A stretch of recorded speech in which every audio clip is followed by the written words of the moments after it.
City Council meeting for the City of Lamar. I'm Mayor Kirk Crespin. As many of you know, most of the time I'll say a few words before the meeting starts, but today I'm going to turn that over to Jerry Jenkins. She wanted to say a few words to the community, and I'll hand that over for a second. As all of you know, my cousins were in an accident Friday. They were hit by a vehicle. They're doing much better, and just keep them in your prayers, Ray and Ramona Roscoe.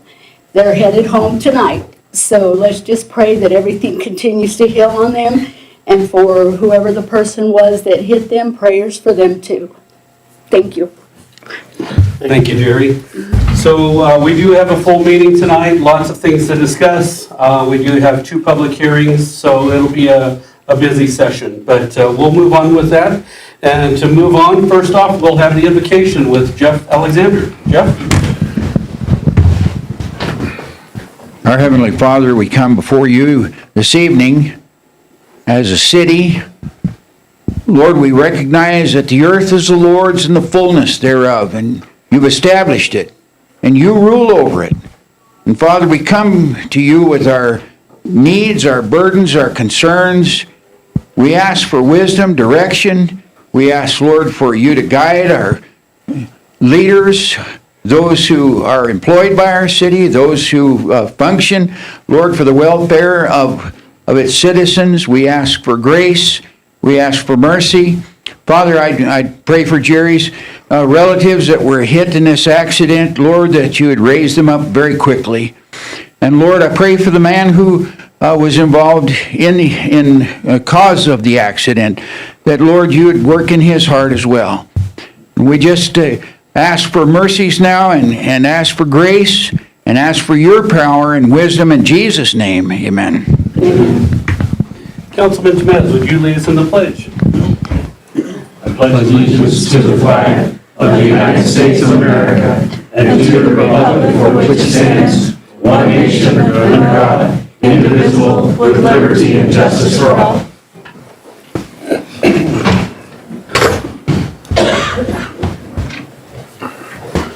Okay, the time is now 7:01 p.m. I'll call the meeting to order. Roll call. Joe Gonzalez. Present. Jerry Jenkins. Here. Kirk Crespin. Here. David Zawala. Here. Manuel Tomez. Here. Brett Bates. Here. Rob Evans. Here. Kristen Swartz. Here. Lance Clark. Here. Okay. We've all had an opportunity to review the consent agenda with the minutes as well. Were there any items that we needed to separate out? I didn't see any. I didn't see any. Do we have a motion to approve the consent agenda? Take a motion to approve the consent agenda. Second? We have a motion and a second to approve the consent agenda. Any final questions? Seeing none, all those in favor signify with an eye. Aye. Opposed, same sign. Jerry. Unanimous in favor of. Okay, moving right along, we have the, sorry, just taking me a minute. Well, do we have any changes for the agenda or any additions? We're good with that? Nothing tonight. All right, so we'll move on to the public comment portion of this meeting. During this portion of the meeting, anyone may speak on any subject that does not appear on the agenda. Individual speakers are limited to 3 minutes each, and that's at the discretion of the council. Is there anyone here that would like to speak to the council on an item that's not on the agenda? You'll just state your name and address for the records. I'm Beverly Haggard. I live at 708 South 12th Street, Lamar, Colorado. I'd like to take this opportunity to thank the council and the citizens of Lamar, Colorado for allowing me to serve on the board of directors for the Ports to Plains for 15 years. In that, we are elected by the board, and I still have an 8-month term that needs to be filled out. I understand through Mike Duffy, since I didn't get enough respect to get a phone call from anybody that I was being replaced, that there is a protocol that needs to be done. You must write the president of the board, which is John Osborne in Lubbock, Texas, email him and let him know that Mike will be taking my place so that he can be a voting member of the board, and then in September, they can vote him in for a 2-year term. But since I didn't get a phone call, I would have told whoever was nice enough and respected me enough to call me and let me know I was being replaced. Thank goodness Mike called me when he did, because I was making my plans the next day to make reservations for Washington DC. But I'm used to not being respected by this council, so thank you very much. Thank you. Okay, is there anyone else who would like to speak to the council on an item that's not on the agenda? Seeing none, we will continue on with the council meeting. Next item on the agenda is the city treasurer's report. Thank you, Mayor and Council. You have in your packet for me tonight our fourth quarter financials. Of course, these are the unaudited ones. And so they're in there for your review, and I would take any questions or comments. We still have the audit to go through. We did our supplemental at the end of the year, so this does include that as well. So, but if you want to review it and let me know if you have any questions. I also wanted to give a little bit of a grant update. Of course, this week we have a presentation with GOCO on Thursday at noon. Anthony Tess and I will be participating in that, and that's to move our grant forward for our master plan, our recreation master plan grant that we have applied for. In your packet, we closed out the east side sidewalk project on Main Street between Savage and Park. This is the final numbers that came through and some pictures of that. It was very good work. Stephanie Struby did an amazing job being the project manager on that, and I want to tell her thank you.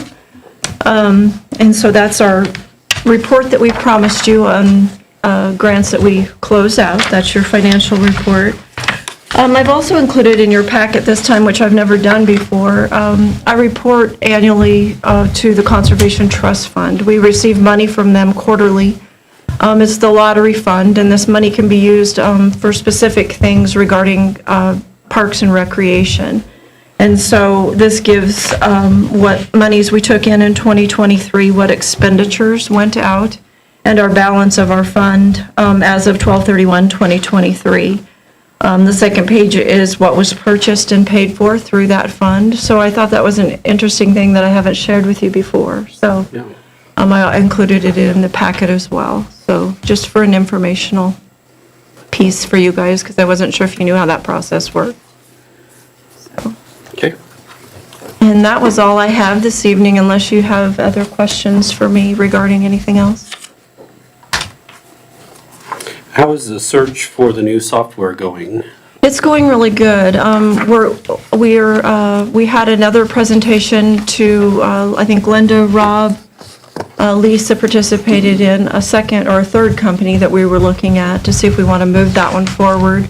We're getting close to a final quote from Tyler. We have one more presentation with them for a cemeteries module.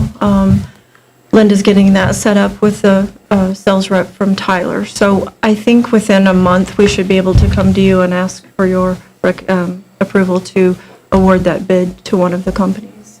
Okay. We've looked at 3 different ones, and gotten quotes, did presentations, had the first company pulled out. They just didn't have enough modules and the things that we needed and some key pieces. We're basically down to 2 right now. Yeah, this will be a very big conversion when you make your decision. because Absolutely. That's taking care of all the accounting and payroll and, Utility billing, sales tax collection, all of our asset tracking, courts, cemeteries. It will have all of that. The nice community development piece we're hoping, a recreation module. The modules that allow us to take credit card payments and do online payments and things like that. So we're looking at an all-encompassing software that can manage the city of Lamont. And it's time to move on. We've outgrown our current software by leaps and bounds. So okay. it needs a timekeeping system. We're struggling in payroll. So it's time. So we're doing our work right now, looking at all the companies, getting, feedback from all levels, staff. So we'll be able to present you something here shortly. Okay. All right. Thank you. You're welcome. With no other questions from the council, we'll move on to the city clerk's report. Linda? So our December sales and use tax collected in January was $596,400.65, which was up 4.77% or $27,149.24 from 2023. So we're starting the new year on a positive note, and our year-to-date is going to be the same at this point. 470. Yep. And that's all I have, unless anybody has any questions for me.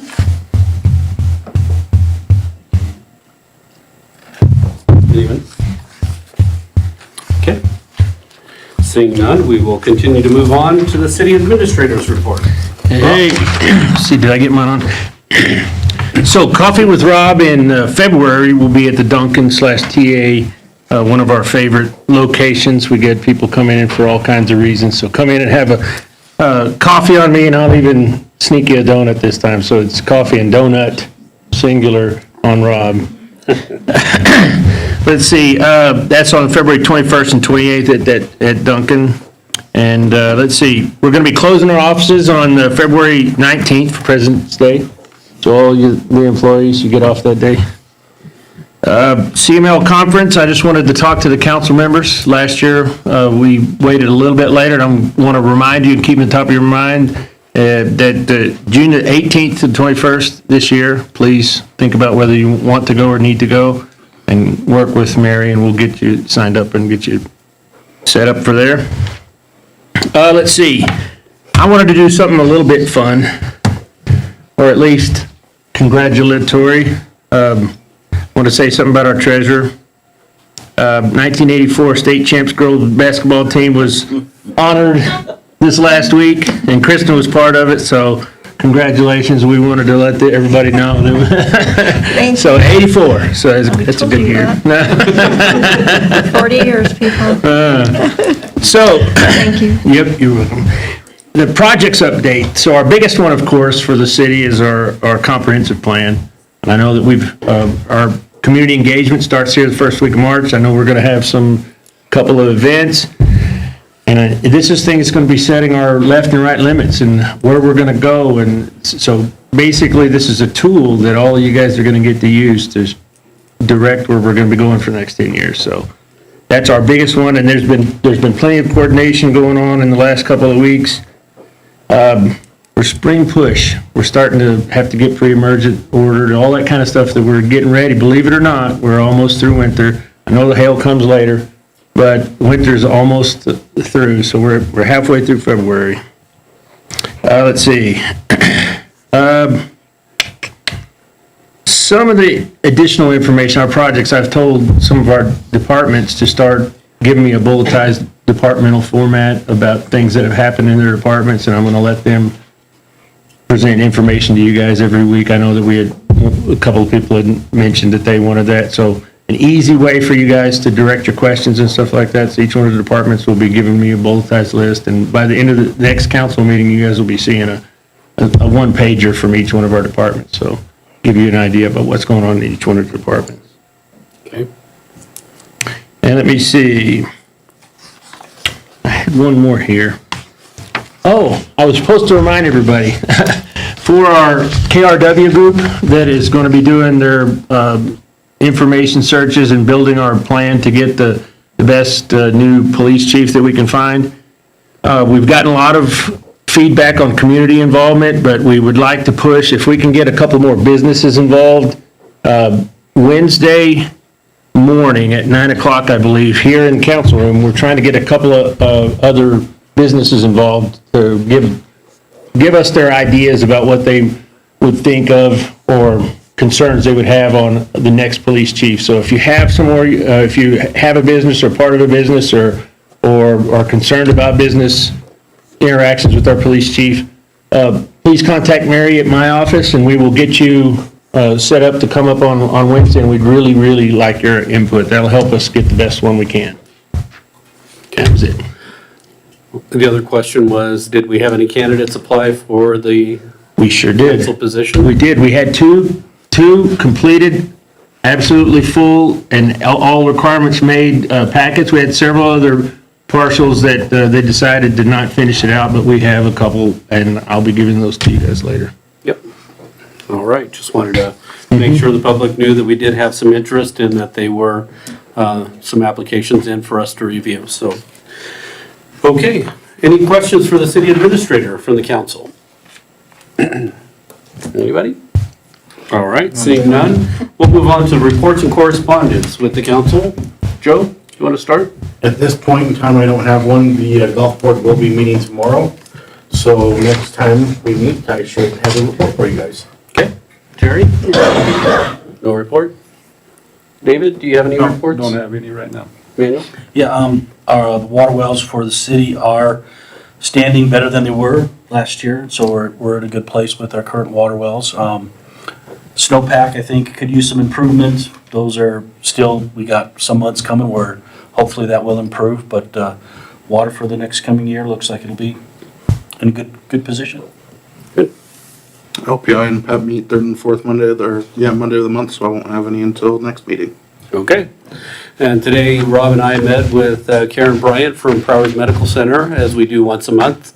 Received an update on some of their progress. They have a lot happening, but we did a lot of conversation about our upcoming picnic in the park that we do every year in June. So we'll begin working on that and have our events planner work with their staff and the staff at High Plains on making it a great event again. So aside from that, I have nothing else. So we will move on to our new business. All right. First item in the new business is a public hearing for the new lodging and entertainment liquor license for Lamar Inc., DBA The Lamar. This is located at 219 South Main Street, which was the Lamar Theater. Would we like to get a motion to move into the public hearing? So moved. Okay, that's right. Next, do we have a second? Second.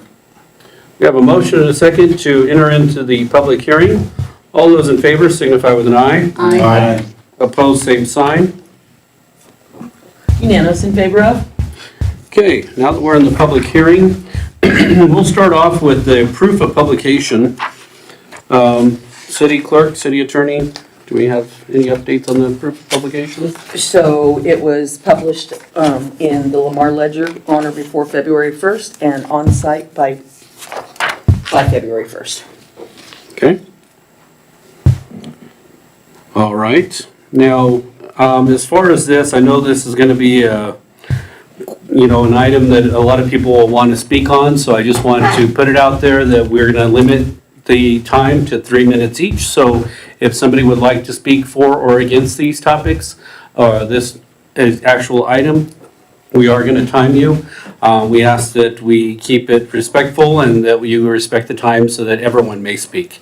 So we'll start off then with opening the floor to whoever would be in favor of this. Actually, let's change that. Let's go to anybody that is against it. And that way, anybody that's in favor of it can either reply back or we can get their input after the fact. So is there anybody who would like to speak against this new item? Come on up and speak. And if you'll name your name and your address for the record. Deidre Smart, 33715, County Road 12, Lamar. Okay. I guess I'm not sure what all is going to happen here, so I'm just wanting to know the plans for the liquor license. Is it during the movies, any old time, or is it for special events for people that are over 21 years of age? So that's a question. I don't know how all this works, and then I have a couple of concerns that if it is during a movie, what are the plans to keep someone that has purchased the alcohol, to keep them from slipping it to an underage person in the dark? You know, it's a little bit different when it's in a bar where there's lights, it's dim, but in the dark, how are you going to keep that from happening? And And then also making sure that once they have been served the liquor and everything, that, how do you keep them from getting behind the wheel and drive impaired? And granted, most movies are an hour and a half, 2 hours at the most. But some people can put stuff away pretty good. So those are my concerns, and I just personally don't feel that Lamar needs another business selling liquor, especially one that's supposed to be a kid-friendly place, a place where we take our children, our grandchildren, and a lot of parents drop their children off, and they are unsupervised from the parent at that point. So that's my personal feelings. All right. And I guess you're right, you had a lot of questions on that, and what I probably should have done, we didn't have it lined out in here, but maybe that's a modification that we'll make for the future, is that I should have given the applicants an opportunity to present what they're applying for before we opened it up to the pros and cons. So if everybody's okay with that, I'll allow the applicant to come up and describe what they're going to be doing and what they're applying for, and we'll give you an opportunity to come back up if your answers are not. Okay. You don't get your answers, okay? Thank you. So let's go ahead and do that if you don't mind. The applicant, would you like to come up and explain what all you are applying for and what your plans are? If you want to address some of these issues up front, that'll help. I think so. So Jeremy Carter, yes, I could tell you also where I'll be living at now. 7475 US Highway 50, as I've moved back into town after 15 years to become a Lamar resident again. So I'm happy to do that.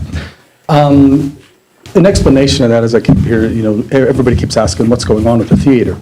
So what we're actually creating down there is a performance cinema. So what we'll be doing is doing everything from movies to quinceañeras to weddings. We're going to be bringing in concerts. We're going to be bringing comedians, a performance venue, a true aspect of the town that allows us to see something different than just cinema. My compliments to the Ross family over all the years, as they went for the last 5 to 6 years without making a penny. The cinema is a losing battle on a normal basis. It happens every day, and it's happening all over the United States. Our goal is to save the cinema, to create a memory that's going to be with your children and everybody else and anybody that walks into it. The cinema is going to be a small portion of our business. The majority of our business will be bringing in events and venues that can create some capital and income. The liquor license is necessary for cash flow. If you do not have the liquor, and you don't have the percentage of volume that liquor presents, it comes down to this. When somebody buys a ticket at a performance venue or a cinema, what happens is the ticket itself pays for the event. So you pay Warner Brothers or Disney, or you pay the performers, or you pay the event, the cost of the ticket price. The theater makes no money. The performance venue doesn't make money. They make money off of the back end, which would be considered the goods, the eats, the pretzels, the popcorn, anything of that nature, and of course the alcohol. Alcohol is a 70% margin. It allows for the business to cash flow and continue to keep that business open. Without it, there will be no movies, there will be no performance, there will be no increased revenue to the community when we're bringing people in. It basically puts it to, without a way to create capital and revenue in your business, we can't show shows. We can't have venues. We can't do events. How many places in town sell alcohol? If you really looked at all of those places, without it, half of their businesses in this town would not be applicable, and they wouldn't be open today. We're asking for the same thing and providing that same service so that we can truly give your children, all of those people, a memory to keep with them. That's what it's about. It's not necessarily revenue and profit, but we'd like to stay in the black and not drop into the red. So that's what we're asking for. That's what we're creating. So much more than just a darkened cinema where alcohol could be transferred from one to the other. That happens at every house, every venue, anywhere you're ever at. People are taking it everywhere. Let's control it and give an environment that gives people a great opportunity, a great place to have a memory, and for them to be excited about the next thing that we plan on bringing to the community. I think that's all I can really say about the back end, and we'll answer some more questions if there is anything else that's involved in that. Any questions for me now? Well, I know Deidre had asked a few questions during hers as far as logistics, and if you can respond to that while you're here. I could. So hearing her say that and asking about how that's controlled. So a lot of our concerts or our different venues that we'll bring in will be 21 and up. There'll be also options like for the movies. So like during the movies, which I'll let everybody know right here, right now, our movies are only going to be shown every other week, one time a week, and for one day, all day long.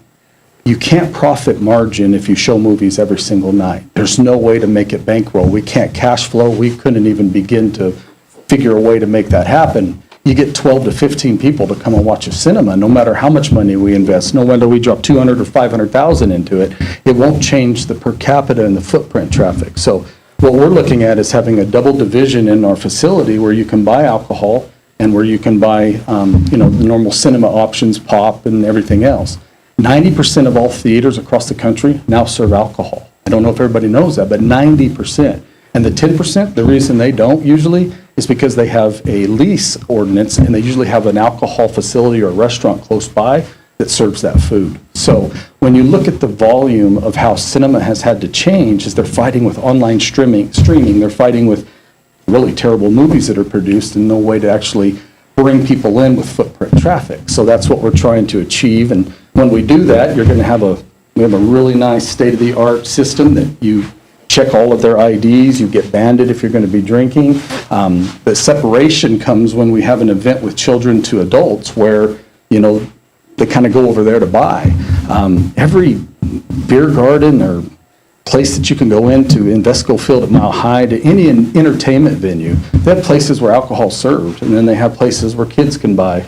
And then there's places like a convenience store or anywhere else where you can literally walk up and open a container and grab yourself a 40 of alcohol, step one step, open another one, and grab a bug juice. When you're literally looking at it, the aspects of what we take, our employee and staff will be, tip certified. There's a lot that we're going to go into to make sure that alcohol is not consumed or taken in by somebody else or a small child or anybody that's underage. But the principle that really comes to this is the necessity of why we're asking for the liquor license. And it is as simple as this. It's to keep the theater in the town and keep those memories. Because I'm telling you right now, no matter how you look at it, no matter how you try to bankroll it, there is no way that it could support without the option of having alcohol in the facility. And so, since 84% of all people in the United States drink alcohol, we're liking to grab a little bit of that and make sure the community has something that they'll be proud of. And we are putting a lot of money, time, and effort into bringing that to the community. Okay. All right. Mr. Carter, I just have a couple questions. As far as events, performances, concerts, comedy shows, where they aren't 21 and up, will there be security for those events that are monitoring potential underage drinking or slipping underage minors alcohol? We will be. So most of I myself have personally had numerous different bars and grills over the years that are always in another town. And I was always like, I wish I could bring this back home one of these days. And Monica, was nice enough to give me this opportunity, and I come down here and I say, I want to run with this. But yes, absolutely. Everything that we've done in the past and what we will continue on is you do have monitoring, you do have people that are watching going on. I can't stop somebody from having a flask or slipping it in, but you can absolutely find out how people are responding, how they're acting, what they're going on, and that's part of it. So when we have a 21 and up venue, really during that time, it's making sure nobody's getting crazy. But really what it is when you do have children involved, which normally our concerts are almost all 21 and up. I just don't like mixing that in together. But when you want to bring your kid in and you want to have a Jack and Coke, which is a slushie, and you're just sitting drinking your slushie and your kid's there, I'm hoping you're not doing that. But we're watching as attentively as a person can, making sure there won't be anything going on. Usually bring 2 security guards. Depends on the amount of people that are in there. Sometimes we might have to bring more. And then, of course, just training your staff to be very, observant to, they're a little messed up. Maybe we should not let them drink anymore. But ideally, you shouldn't get to that. That's the beauty of an establishment like we're trying to create. This establishment sets a precedence. Instead of everybody trying to get loaded and do all of that, what you find out is when you actually provide alcohol and you have it there, they don't have to get drunk before they come. If I had a show of hands, how many people drink before they go to events? If everybody really wanted to raise their hand, half of everybody in here would. Because they're like, I'm going to get a little buzz because I don't want to spend that money when I go. Now, when you know that it's there, it's much more contained, it's much more checked. And people are like, you know what? I'm good. I can buy a drink or two here. So it'll be monitored as best as we can during any of those events, all the way down the line. It won't matter what it is, including, weddings, theaters, renovations now are huge because they can house so many people and they have everything. So what we'll do is you're going to see children running all around. They're going to be doing that anyway. So each event will just be determination of kind of what we're having as far as what the performance is. Okay, thank you. You bet. So what will your hours of operation be, and what days will you be open? So we'll be open 7 days a week, 9 o'clock in the morning until 2 o'clock that morning, or 12, 10. It just depends on that event. But normally 10 o'clock will be our shutdown time frame. Certain concert events will go till midnight. But the reason we'll be open at 9 o'clock in the morning is we'll have all of our scheduling and our events and our event planner. There's so much more to be involved. In fact, we're bringing all the cinema. Rick Ross in the Ross Cinema was kind enough to leave us 45 years of cinematic history. We'll be taking that cinematic history and placing it throughout, where you'll have the option to buy your favorite movie, for instance, on the posters. We're going to create a little bit of an art gallery where you'll be able to walk in and look at the historic aspect of what the cinema was, what it used to look like, what it looks like now. I've droned it, we've 4K'd it, we've 360'd it. You're going to remember what it was to what it's becoming. And then by doing that, the community will actually be able to come in and then say, man, what's that place look like? Because it's a beautiful building. It just needs a little bit of updating and some options that we're doing to it now to give it some better quality of, we got to make some revenue. So being open makes a lot of difference. So, but they're returning concert nights. Most concerts would start about 7, movies from 7 to 9. We will have a late showing that'll end at midnight. Our goal is that hopefully the community can say, oh, I can watch that movie on Saturday. But so often, there's, from the holiday Christmas tournament to everything in town, 7 o'clock to 10 o'clock sometimes is hard to watch a show. There's other things going on. So imagine being able to go, hey, it's 4 o'clock, let's go in. We'll start those shows in the morning, and they'll run all day long for that particular time, and then we'll start them back up another time. That gives you a day to go, hey, I'm going to go watch a movie on Friday. And hopefully we can fit it into your schedule instead of how many people work at that time. We'd like to give a different option, like a larger theater, so that they can come in at different times to watch. So I had asked a question earlier of our city clerk to verify if we needed to get a different license for a bar rather than for lodging and entertainment liquor license, but she was waiting to hear that response back from the state to make sure, because from what you're describing, it's basically a bar, or it's going to be basically a bar. Am I reading that correctly? All of our stuff that we'll sell will be single serve options that we're going through there. So like if you're going to get and so this is like a lot of cinemas. So imagine a pina colada or a Jack and Coke or a margarita. It's all pre-served individual drinks. We'll be selling open cans that we open for Modelo or for, Dos Equis. It's single serve stuff that you go in and you get rid of. We won't be really slinging booze. Yet if you would like to buy something in a VIP aspect, or somebody's up there and they're just enjoying themselves and they're like, hey, I'd like to buy that bottle, that's that retail option of, oh, here's what we have for sale. A lot of the bars will have the option, and what I say by bar is just, it's an open serve where you're sitting there, or the person is then delegating that to whoever that individual is. We bring them in to help you out. Our service sits there for the consumer, but in actuality, we're not sitting there behind the bar with everybody slinging and making your drinks.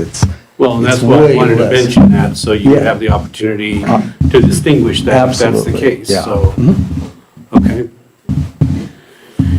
Any other questions from the council? Okay, so is there anyone else who would like to speak in favor of this option? You come up and speak, and you need to give your name and address for the record. Hi, I'm Samantha Blades. I live at 801 West Park Street. I moved here May of last year. This has been a wonderful community. I'm in favor of them getting their liquor license because if you look at it, we're a small town with a big city feeling. That's how I get this. If you want to go to Pueblo, you're going to come across Cinemark, AMC, Regal Theaters. They're going to offer you the same stuff. What they're going to be doing is something I think is going to be beneficial to the community. We're going to see more footprints. If you hold a wedding, a quinceañera, you're going to have maybe 100 people if they can fit it. So if you go to a Regal Theater, you order your movie. They'll have a special edition cup, a special edition drink. for maybe 20 bucks. You know, that seems like a lot. So if they're gonna be doing it single serve, you can do it for 5 bucks, roughly maybe 10, if that. So if we get this license going, I think it would be, you know, I think it would be new, refreshing. With all these people coming in, I think it would be wonderful.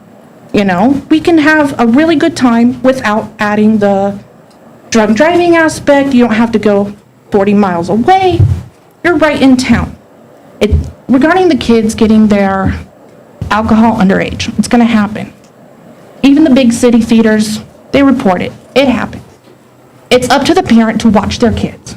If a parent is sitting there strictly watching, like, I'm watching you, there's not gonna be any conflict like that. Is that making sense? Am I making sense for everybody? I'm a little bit anxious, so if I don't make sense, let me know. But I do think this would be good for Lamar. So I really hope you guys approve it. You know, I think that about covers everything how I'm feeling.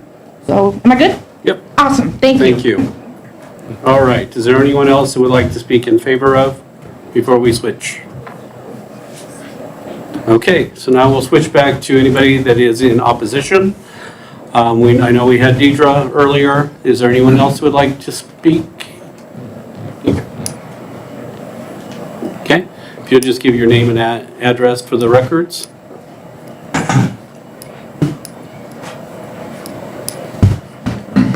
I'm Galen Burnett, excuse me, 800 South 6th Street here in Lamar. I think probably most of you have met me a time or two down through the years. I want to speak against it. I went and I checked out the Colorado Code of Regulations, Regulation 47, which deals specifically with lodging and entertainment licenses. That's because the application deals specifically with lodging and entertainment licenses. I don't think that they've said anything about lodging facilities, so I think the entertainment facility is the section that they are going with.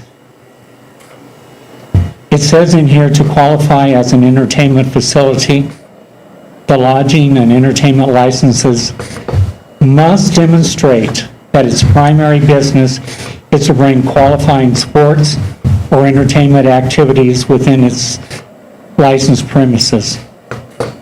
How have they demonstrated this? From Mr. Carter's statement, I didn't hear that. I heard he wants to make money, and that's great to make money. We all have to have money. But I don't think he met that standard there. It says must. It doesn't say should or could or possibly. And it says they demonstrate. A little while later, in Regulation 47, it talks about how you need to qualify. To qualify as a sports activity, the activity must provide the public with the opportunity to participate in or to observe others with different kinds of games. And it lists a number of games. I do appreciate that they have said that they're looking at providing for other things, other events, weddings, whatever, so like that. It also says to qualify for an entertainment activity, the activity must provide the public with an opportunity to participate and so forth there. With the restrictions, I do thank you for allowing the others to have a little more than 3 minutes. One other section I want to mention out of this Regulation 47, the primary business must be shown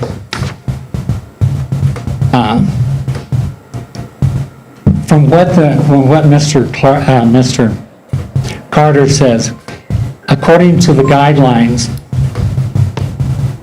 he must be able to show that more than 50% of the income that he has is from his movies or stage productions and so forth. He cannot have 50% or more coming from the liquor sales. When I looked at the pictures, I saw that there was 3 sale places in the theater. One on the north, one on the south, and one upstairs. 3 opportunities, 3 places where you can have sales. Isn't that, I think, a bit of an overkill? I'm still concerned about how he's going to be able to police the drinking in the audience in the dark, which was also mentioned by Ms. Smart. This is new. This is something we really haven't done before, and I don't think that we need to be running into it very fast.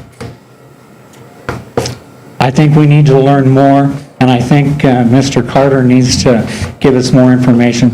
Which brings up another question that I have.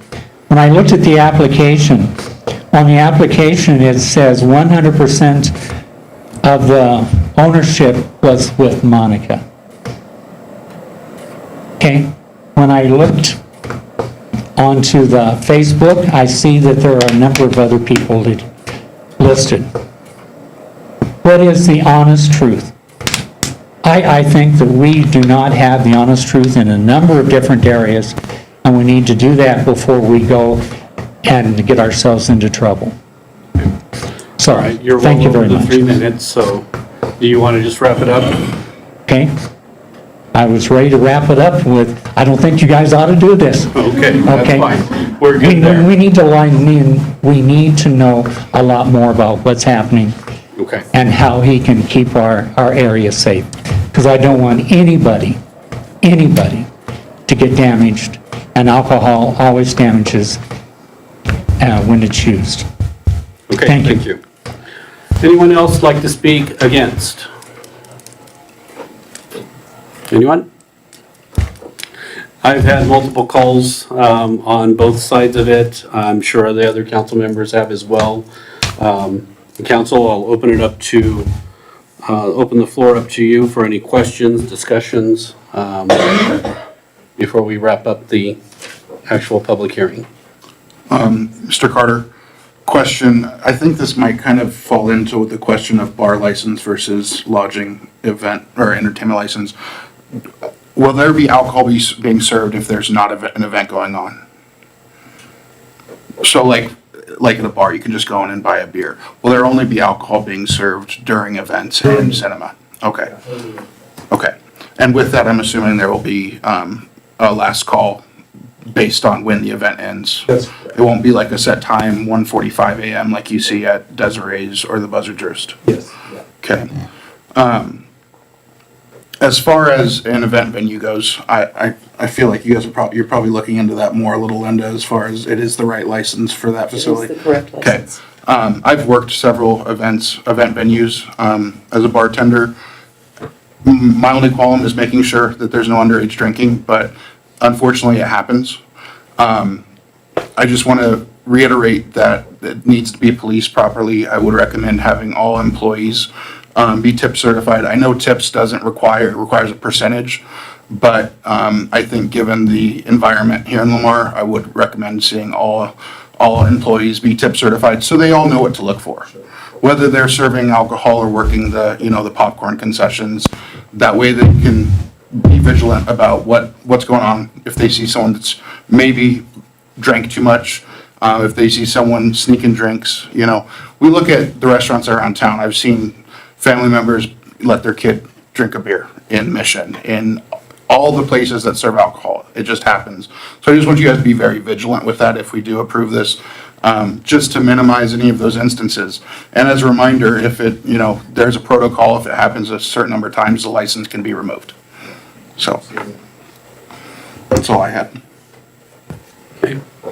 So we did, earlier in the meeting, we did ask the city clerk, city attorney to make sure that everything was done completely legal.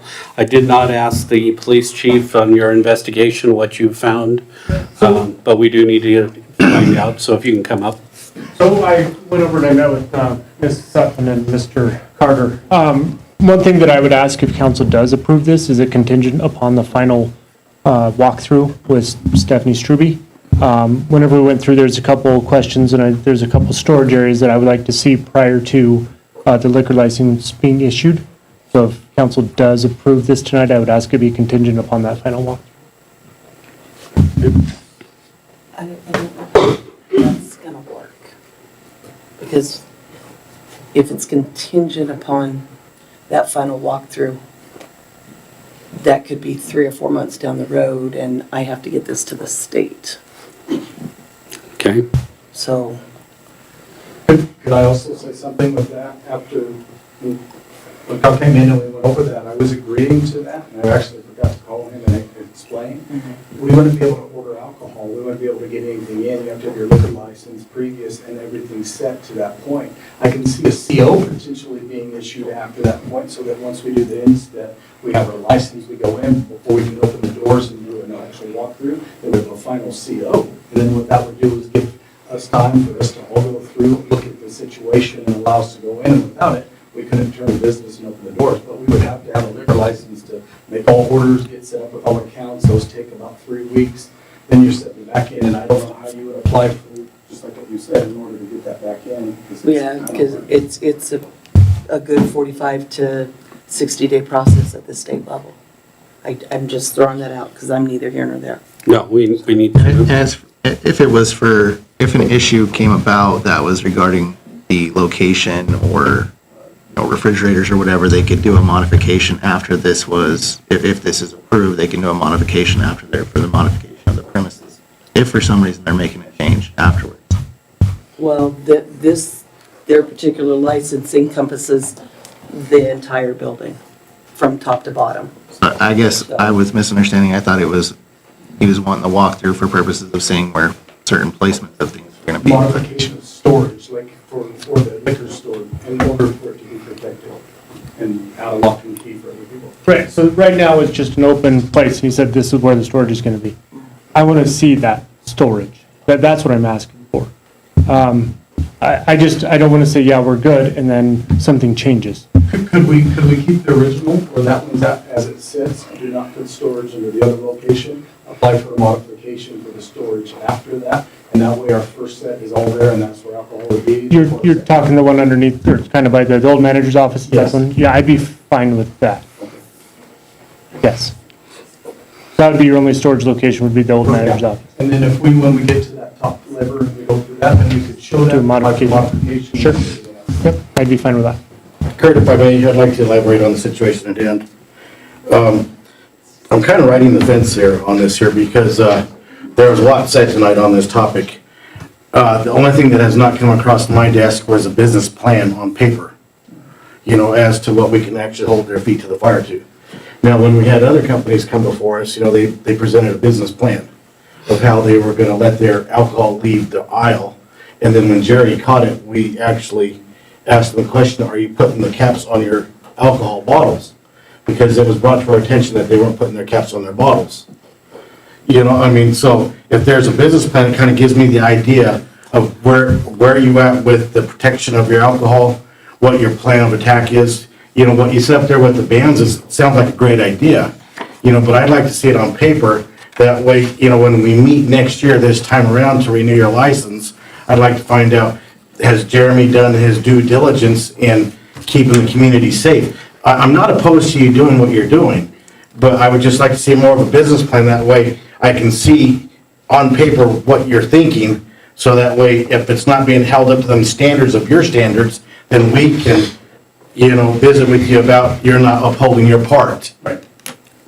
Does that make sense? It does. I hear you, and then when I say. Because I can tell you all kinds of things, but then I'm gonna modify it because there was nothing on paper. Sure. But if it's on paper, then I can't modify it. Well, and maybe that's where whenever you kind of draw your floor plan out, we put your floor plan where it sets, that we'd be having alcohol throughout it. I guess I would just go to precedent and say something like, for instance, at the Cow Palace, where the opening in the atriums where they're serving and all of that is done there, it would be under the. And I understand where you're coming from that, because bars, we can all understand what's gonna happen in a bar. I can understand what's gonna happen in a Cow Palace, but this is a totally a new concept for all of us here in Lamar. Like I said, I'm not opposed to what you're doing. I love what you guys are gonna do with the place. But once again, I also want to protect the other side as well. You know, and that's the kids that are gonna be visiting the venues, you know? I mean, yes, I agree with you, and it's the parents, that we gotta police it. You know, but I also want you guys to be protected as well, because I don't want to meet this time of year and say, no, we're not gonna approve the license, you know, based on this and this and this and this and happening. Totally understand, and that's no Yeah. problem there. I foresee that. This is my fourth liquor license that I've obtained in Holden had, and like when he was explaining to me and asked like what happens when that happens, goes through there. If I catch somebody giving alcohol away, they're banned, they're gone. There's no question. You don't mess with your liquor license. So everybody that goes in there is very well going to be adverse to what happens in the environment. It's just that we're putting it into a theater. Everybody still kind of adds into the children, into the kids, and what goes on there. In actuality, the children and the kids will only be in there usually about 10% of the time that we're open, because in actuality, we're more of an adult venue. It just happens to be that during the movie time when they're in there, you know, you're kind of going over the option. It gives the parent an option to just say, I'll take my kids to the movie. Right now, if we were to get rid of something right now, which just might blow the community's mind, the only thing that won't show profit, and we're going to use it as advertising, is the movies. It's the only thing that doesn't cash flow. So we're trying to keep that option, because without it. And another example of Councilwoman Jenkins has mentioned in the past with certain businesses too, can you please provide us copies of your tip certified to the clerk and so forth? You know, so I was just trying to set grounds to where we could have some type of business plan on paper for Lamar. You know, that way it's protecting you and protecting the community. Because if I'm voting yes on this, I want both sides protected. I'm looking out for you and I want to look out for our kids as well. You know, because I want to see Lamar grow, and I think you got a great idea. I agree, totally.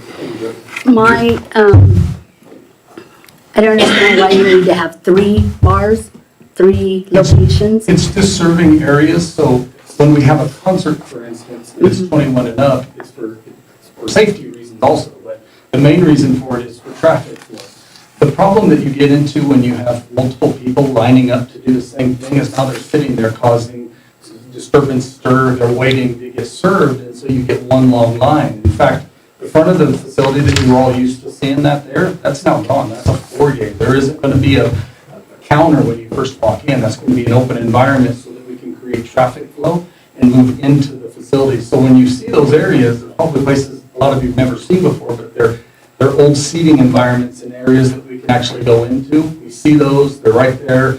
It creates openness and flow whenever you have quite a few people in the establishment. And my thing too is, couldn't you just have a time where you have the kids and the families come in without the alcohol?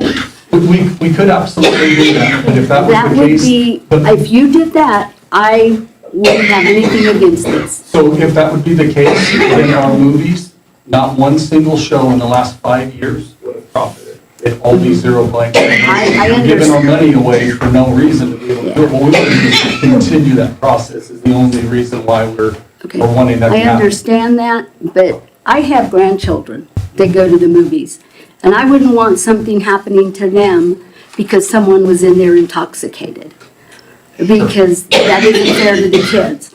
My other thing is, when they leave the theater, how do you know they're going to get home safe without having an accident? Unfortunately, that's like every single venue that any person goes to drink at. So after that point in time, all we can do is. But would you argue. have someone drive for them, or would you call an Uber or whatever you guys call it? I can't even comment on that, because that responsibility at that time would then fall under the precedent of every other establishment that sells alcohol. Exactly, but if anything were to happen and someone were to wreck, and God forbid they got killed and they were coming from your place, it would be your responsibility then for sure. If I served them, it absolutely would. Right.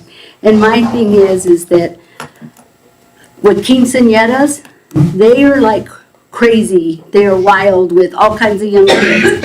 And that is something, if you're going to be doing quinceañeras, you have definitely got to make sure you have enough security and everybody's in there watching.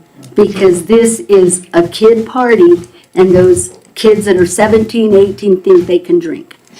And like I said, I'm not against what you're doing, but I just wish you would find a time for kids and families to come in and watch the movie. Then after that, you can have your adult night and it can be going from there. Okay? Councilwoman Jenkins, if I may, that's why I was asking for some type of a business plan. Try and give us an idea of, how to protect Lamar and how to protect our kids and protect the citizens. That way we can meet with both, both parties. And you can still do what you want, because this is totally new for Lamar, and quinceañeras, venues, comedies, wonderful, man. Heck yeah. I'll be attending. So I see it. And I also see in the big cities where we've gone to movies where they're selling alcohol as well. But I just felt like a business plan, because this is totally new to us. Thank you. Okay. David? I'm just going down the road here. Anybody questions, comments? Yeah, I imagine you would watch out for your business and anybody who attends to the best of your ability, just like any other business. We are still in public hearing. My hope is that you let them hear. You're the public, you're here. The best thing you could do is share how you feel. I mean, maybe you didn't come prepared, but if you're here and this is part of a public hearing, tell them how you feel. That's what this is for.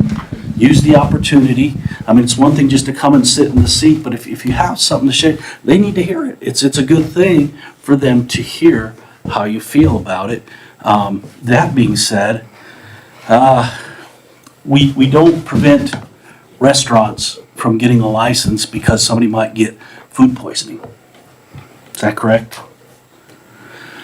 There's a movie come out a long time ago called Minority Report, where they were arresting people based on what might happen. And I'm just saying that because, like any and every business in our community, they have a right to apply for a license. Now, the hope being is that our community, with every other business, will watch and make sure they're doing what they're supposed to be doing. And that if something is not done right, it would be addressed. I get it. I mean, I don't disagree that we have plenty of facilities already that do have alcohol licenses. I get that. But on the other hand, we don't really have the right to prevent anybody from wanting to open any type of establishment legally if they choose to do so, just on the fear of what might happen. Okay. Thought you were gonna steal mine. So I just want to say, I agree with Manuel. Our job is to look at these licenses based on the facts and the process. I want to touch on one thing that Galen had mentioned.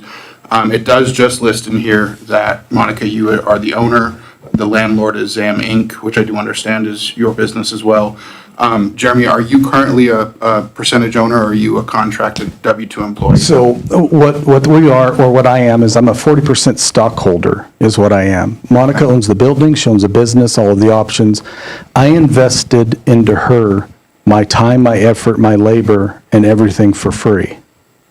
I'm not making any money yet. I made a gamble to simply say, I'll buy stock in your company so I can come in. Now, as an owner of a stock option on that, not a majority owner, but a minority owner, it gives me the option to prove that I can do what I say I'm going to do, to bring knowledge of the last 15 years of concerts with Clay Walker and Tracy Bird and a $4.1 million business, and we would do $5 million a year in income. We increased Pueblo West by $26 million in revenue that last year.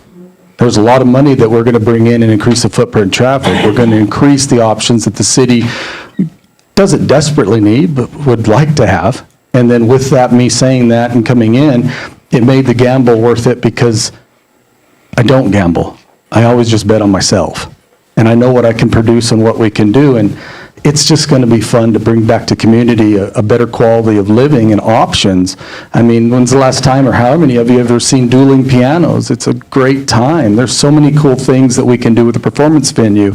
And the theater was just, and the cinema was just an option. That cinema gives us an option to say, oh, we also have this. But it's all the other things that we're going to bring in. And that's the reason we're sitting there doing that. And that's why I invested my time and effort. And if it doesn't make money, I don't make money. And it isn't all about making money. That's not the case. It's only to stay in the black so we don't drop in the red, so we can continue to give all of the things we just talked about, the opportunity to be here. including that theater, because I do believe if the liquor license doesn't go through and there isn't less liquor, we're going to put the place up for sale because there is no possible way to keep it running. There is not a single pro forma statement, not one P&L that shows cash flow without having a viable source of sales. Because as I was telling you, every ticket sold simply pays for the performance or the event. It does not create cash revenue. So how can we provide the community with something amazing without having a way to continue to profit off of that? And that's where I invested my time and effort and put my 40% in, and I got a nice stock certificate. And I'm making the assumption that I'm going to make a little bit of revenue with that. And then by bringing that in, I also moved back home. I'm bringing in a boat company, bringing in another business. I'm going to be here. I'm going to be, I'm going to be creating some cash flow for the community. The benefit of me being here is also just, oh, hey, by the way, I've got a lot of experience in this back end, and I finally get to bring it home. Okay. Well, thank you. And with that, Linda, does that affect anything on section 16 of the application? I will have to look into that. I understand it's sweat equity as of right now. Are but it's- you, Right. are you a stockholder in ZAM or in, Stockholder in the Lamar. That's correct, yes. I will have to look into that. Okay. That's why I asked that. Galen did bring up a good point there. Thank you for explaining that. I just want to make sure all of these processes are followed legally. And I just want to finish with, I understand the margins. I've worked in food and bev. I've worked in events. You can sell $1 million worth of food and you're going to break even, maybe come out on top a little bit. Any restaurant in town, any place that sells alcohol, majority of their revenue comes from liquor sales because of those margins. I do think it's a great idea. I thought Manuel was going to steal my saying that none of us have a crystal ball. We can't forecast what could happen. But all of the businesses selling liquor right now are having to navigate those same waters. So I just want to say as well that Einstein defined insanity as doing the same thing over and over again and expecting different results. There's that mindset of, well, we've always done it this way and it hasn't gotten us any further. I think it's a great idea. It does bring a refreshment to the Lamar Theater. It brings a new type of business to town. We're seeing more and more different places like Buzzard's Roost and Desiree's and Eagles and the Elks holding concerts, holding comedy shows, holding performance events. And there's really not a hub for that. So I just wanted to say thank you to both sides for presenting your arguments. And I'll finish with, if you have questions, you can always just go to the source. I'm sure there's a way to contact you to directly answer these questions. We do unfortunately live in a community that is very rumor-based. And at the same time, there are resources to get a hold of the people that have the answers and are able to explain what's going on, give you better clarification. And I'll leave it at that. Okay. So there was somebody who wanted to ask a question. Go ahead. Do we believe what they're saying here? Or do we believe what's in the application? Page 4 out of 5 of the application itself says Monica Stephan, P.O. Box 1281, Lamar, Colorado, date of birth. Won't give that. President, 100% don't. Okay. What is the truth? Well, he just mentioned it right there. I don't think that was a... The 40%? Is we better, if he says something different, then we better deny this application, because that goes against what Monica stated in the application. Okay. Well, as he was stating in there was a 40% ownership with the sweat equity. He was a shareholder. And he also stated, or Linda also stated, that she needed to verify and check to see if it made any changes to the application. Is that correct? That's correct. Okay. So, council, you'll need to keep that in mind as we're moving forward. Everybody on the council has already spoke. I guess I'll just kind of take one moment to say. You have a hard copy of the outlay of it, and you said that you were gonna change storage to just one area. Would you come and Storage. show that? Would you circle it on his copy so that way we can all see that, and so that's what we understand. It's on the lower level storage already. It's already highlighted. Yeah. Is it this one? Would you circle it on one of our, Yeah, so see how there's that storage, that would be the only place, the upper level for alcohol storage on the upper level Would not be would there would not be until there you did the until we built the modification. modification, correct. So it's already highlighted. I guess if you would circle it, initial it, just so that way we're saying, here it is, here's the hard copy of him saying this is what he's gonna do, and there it is. This will be.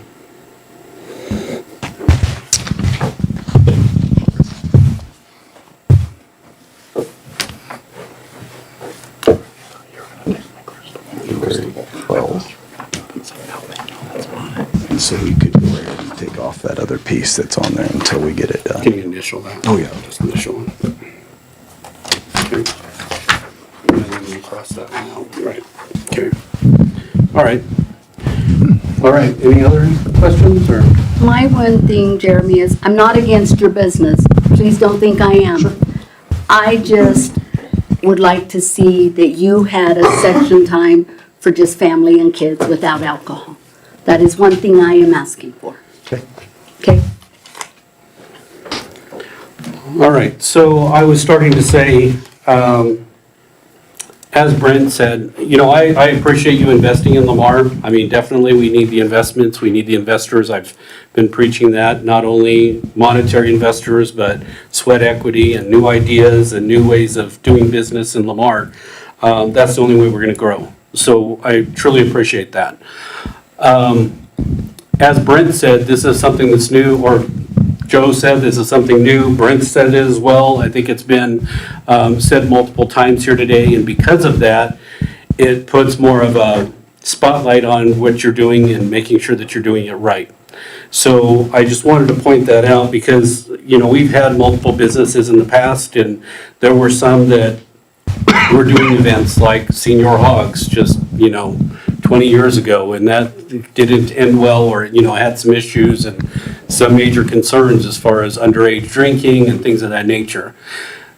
I don't, the majority of the comments that came to me personally were based upon that experience of that venue, of that type of events. So if it is passed, I just want you to realize that you're gonna have a lot of scrutiny over this first year.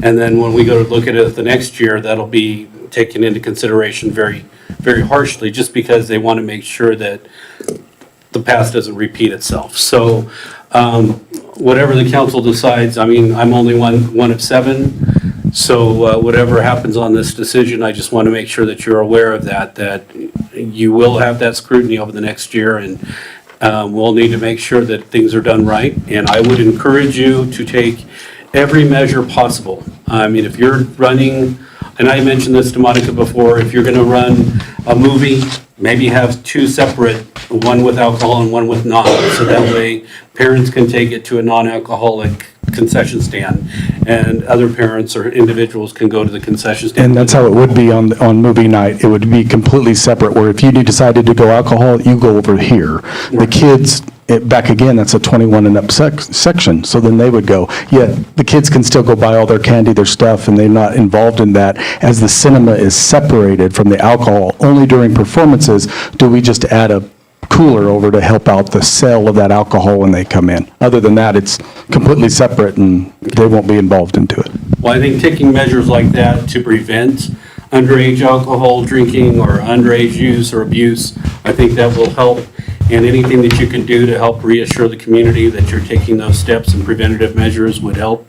So whatever happens, I just want to make sure that you're aware of those things, okay? So is there any final comments before we close? Jeremy, just for clarity, are you an investor or an owner? I am an investor at 40% of the business. So when you look at that license, when Linda comes to pull that up, as I've been there many ultimate times, Monica is the owner of the business. The liquor license was filled out correctly. She will either have a manager that will come on, or it'll be herself. My option in it is helping out finishing. I make a percentage of what comes to the rear end. So literally what she filled out is exact what would needed to be done. I kind of mentioned that. Can can I ask one? Okay, so if I'm understanding, because this is how I'm going to address it with liquor enforcement, if I am understanding, you have not put any money yourself into the business. Your share is the work that you have provided on the venue. I can come and bring you in a stock certificate from the company that shows that exact, but yes, all it is, That's yes, the clarification Yep. that liquor enforcement is going to ask. yep, absolutely. And Chief, are you satisfied with what we marked out here on the drawing? I'm assuming I didn't see it, but Okay, would you come and take a look at it for me? Hey Kurt, now based on all this, does there need to be a special amendment to the motion to go forth on this? On the findings with Linda with the alcohol division? Well, Linda was just stating that we might need to table it just to verify with the state, so that way, if we approve it with the incorrect information and the state kicks it back, then you have to start the whole process all over. Whereas if we table it, we can verify all that information, and at the next meeting, we can make the decision on what route is gonna go. But that may be a safer route rather than having to restart a whole process again.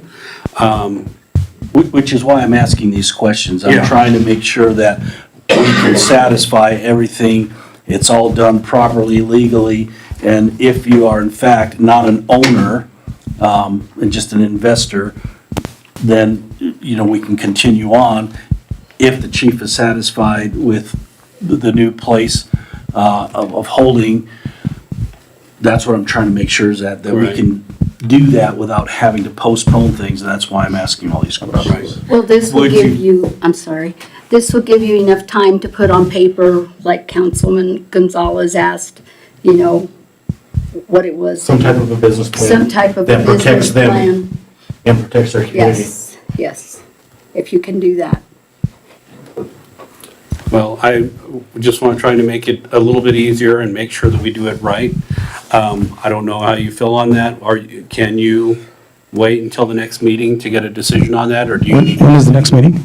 2 weeks.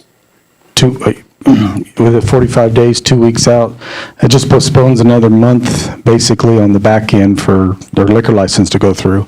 I will share one last thing with you here as we've talked. The reason Monica asked me to kind of come up and do that was because of my history and what I've done. And when she asked for help, she just said, hey, I want to keep this rolling. Can you come down and get this done for me? And I was like, absolutely, I'll help.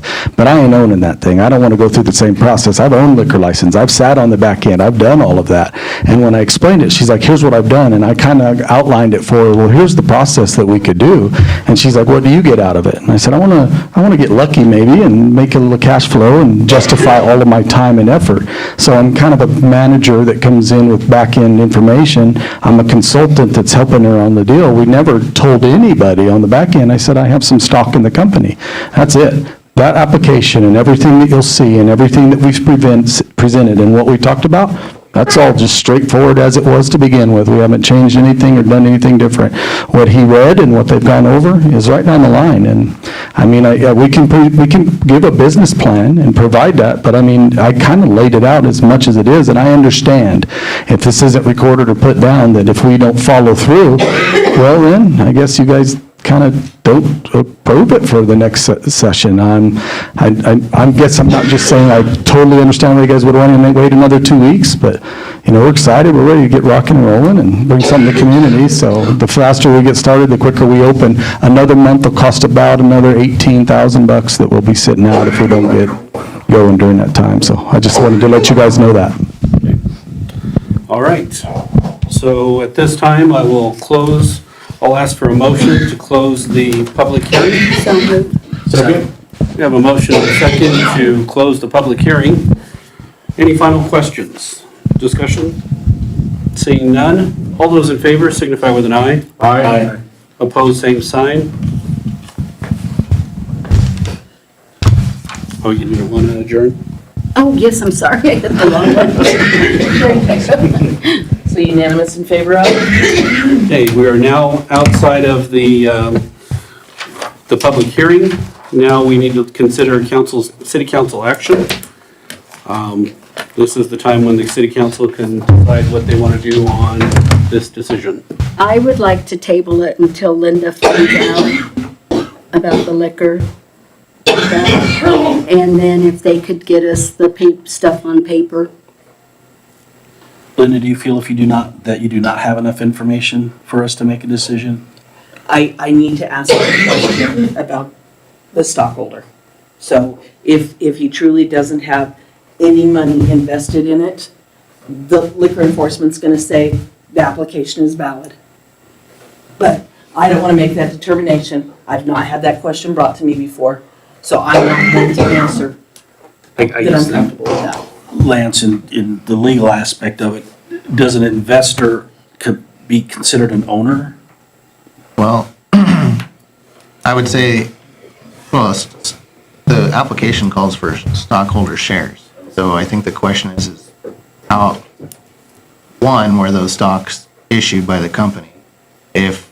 Was there money exchanged for those shares, or is there some other type of agreement?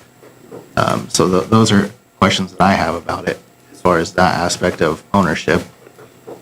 Because clearly, I don't know that full understanding of that business side of whether those stocks have officially been signed and transferred over, if there was money exchanged for them, or if there's some other type of agreement. So I think the key piece is going to be looking at whether this application is sufficient moving forward, just based on this agreement they have, or whether that stock share has been issued. Do you feel that between you and Linda and Jeremy, we can get this resolved by our next meeting?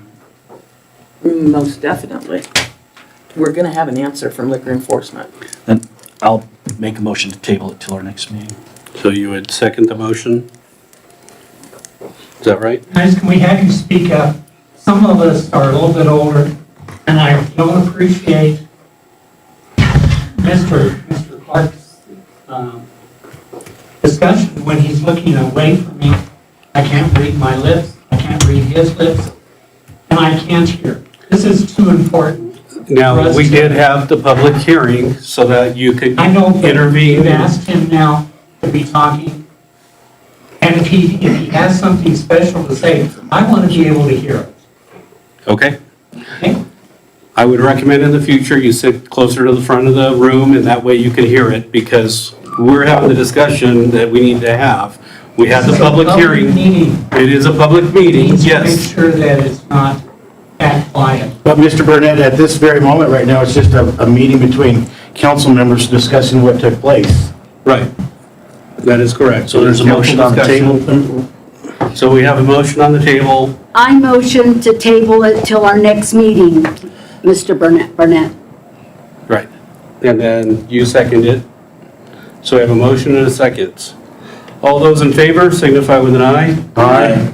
Opposed, same sign. Unanimous in favor of? If I might, So we will be tabling it until the next meeting for the final decision. And I know that might push it back, but the other option is just pushing it forward, and if the state knocks it back, now you're maybe 2 or 3 months out. So I just want you to understand that we will have, it sounds like we will have an answer at the next meeting, so we can actually vote on it. If we were to have voted and it was approved and the state kicks it back, we're looking at how many more days, another. I'm totally confident, and I'm not saying this is my first rodeo, but Yeah. it's been there, and I think we've submitted everything properly if we did it. Yeah, I just want you to understand that. I also want to mention to Mr. Burnett, we do have in here that you can receive hearing help. I think you have to contact Stephanie Struby, and that can be made available to anyone. You have to request, I can't remember how soon you have to request that. I think It's 72 hours. 72 hours ahead of 72 council hours. meeting. If you're having trouble hearing, you can always request that. Also, like was mentioned, we closed the public hearing. The discussion was for council at that point. if I may,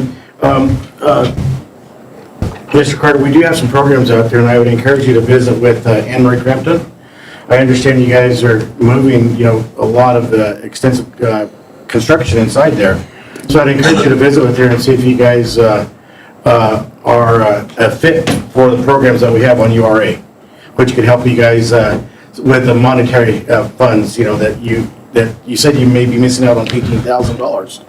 But if you can work with Anne Marie and she can show you that maybe what programs you qualify for, then the city may be able to help you out with some funds on reimbursements on that, up to 20% in some cases. Okay. We're going to move on to the rest of our meeting. We still have a lot to cover and a lot to go over. The next item is to go into a public hearing for the annexation proceedings for 3103 Memorial Drive. This is initiated by Stephanie Strube, so I will need a motion to enter into the public hearing. So moved. Second. Have a motion and a second to enter in the public hearing. All those in favor signify with an aye. Aye. Opposed, same sign. Unanimous in favor of? Okay. So we'll start off with just a description of what's being applied for here. So Stephanie, if you wouldn't mind, just giving us an update. Absolutely. So we had received an application for annexation petition from the Lamar Community College, represented by Jake Specht. Everything was submitted in a timely manner. It was posted for a public hearing in the Lamar Ledger on December 21st, 28th, January 4th, 11th, and 18th, February 1st and 8th. Their property was also posted from December 13th and through February 12th. The property is located at 3103 Memorial Drive. Okay. All right, so first off, we're going to start with, or we'll go ahead and start with any of the proof of publication. Who's what? Oh, no, so he was gonna comment saying that he looked at something. Okay. And this is the second reading. I didn't catch if that was stated, but this is the second reading of it, but we need to have the public hearing on it for approval of the ordinance. This is for the approval of the ordinance first, or we need to do that? We need to do a public hearing. That's what For this we're in the ordinance. middle of, right? Yeah. But I'm just, okay, Reiterating. okay. Okay. Yeah, that it was first read on January 22nd. Okay, thank you. All right, so publication was done. It was on all the dates that Stephanie stated. Okay, making sure. All right, were there anybody that's in favor of this annexation for 3103 Memorial Drive that would like to speak? Anyone opposed to the annexation of 3103 Memorial Drive that would like to speak? Seeing none, does the council have any questions or discussion? I do not. This is the copper property? Yep, this is the college property. I make a motion to move out of public hearing. Second. We have a motion and a second to adjourn from the public hearing. All those in favor signify with an aye. Aye. Opposed, same sign. Unanimous in favor of? Okay. So the next item would be council action. What would you like to do on this item in particular? Make a motion to approve the ordinance on second reading. I'll second it. We have a motion and a second to approve the ordinance on second reading.